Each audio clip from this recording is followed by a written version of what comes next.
Kreu i Bashkisë së Pukës Gjon Gjona ishte sot në fshatin Kushnen të njësisë administrative Gjegjen, ku inspektoi punimet e përfunduara për hapjen e segmentit rrugor të lagjes Sherraj, një zonë e braktisur thuajse plotësisht si pasojë e mungesës së rrugës automobilistike.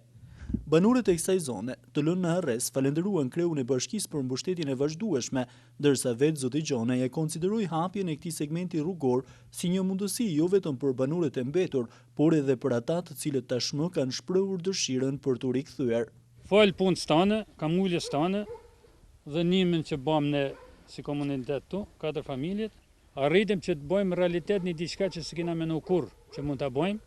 Për këta të falenderojmë shumë, të përgëzojmë, të jemi borgj dhe të garantojmë që do mundohemi me gjitha llojet e mënyrave që edhe me pak nim që do na japë këtë kjo rrugë tjetër pa bllokuar asnjëherë. Në këtë rrugë ne jemi rreth 27 familje sot për sot që jemi të transferuar nga këtu për arsye të infrastrukturës, që kemi qenë 8 shtëpi që janë të sot të rënë mbrana ose të prishura të amortizuar vetëm për këtë punë. Që të gjitha këto, besoj se marrë 2 vjet do vinë dhe do të investojnë për t'i riparu, për t'i ndërtu, pak në sa për t'i mbajtur si simbol, ose edhe për t'i investuar, se këtu janë rreth 4.5 hektar tokë, që janë punu dje mësuetin me penë e sheve, me pluksin me sjet, me bel, duke bëjmë shpen, tash 25 vjet demokraci. Falenderimi nuk i takon bashkisë, i takon kësaj lagje. Të takon ty personalisht kryetar. U takon kësaj lagje, po u tham sinqerisht, sepse edhe gjatë fushatës që kam qenë për kryetar bashkie, është një lagje e cila, tham të drejten, duhet përkra e duhet stimulu në masën 100%. Të rrish këto, e mos ta badanësh zonën a vlerë. A një vlerë është me kësaj zone.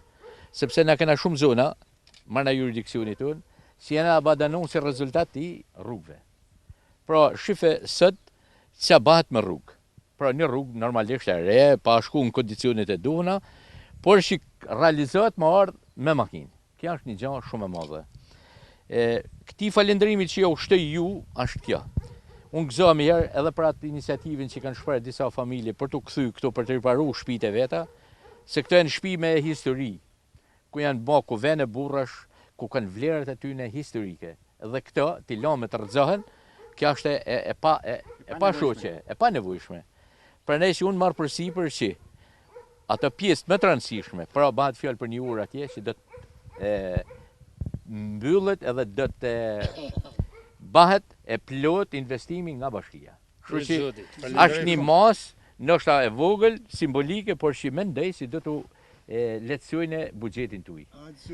Kështu që ajo që kërkoj është edhe kjo tjetra, si gjithë këto familjar që janë këto që kërkujnë me çdo kusht, edhe ju si kryplak, që kërkujnë më u kthy këto, të plotësohet dokumentacioni, mos të krijohet asnjë lloj vështirësie, edhe po të merren nga ana jote, pa pjesëmarrjen aty në vetë, me qenë që janë në emigrim, na do t'ju plotësojnë dokumentacionin 100%. Jo vetëm për këtë lagje, po është motoja punës tonë, si në për gjitha lagjet abadanume ne të krijojmë gjitha masat lehtësuese për ta riparuar, për t'i bërë tamam të banueshme. Segmenti rrugor 3 kilometër i gjatë është i kalueshëm për të gjithë mjetet. Hapja e rrugës bën më të sigurt jetën e banorëve atje, ndërsa është një garanci më shumë për ata të cilët tashmë kanë shprehur dëshirën për ringritjen e banesave të tyre. Krahas ndihmës së bashkisë, banorët e zonës janë angazhuar dhe vetë e kanë kontribuar për hapjen e rrugës, një rast unikal ky që nuk ka ndodhur më parë në zonën e Pukës.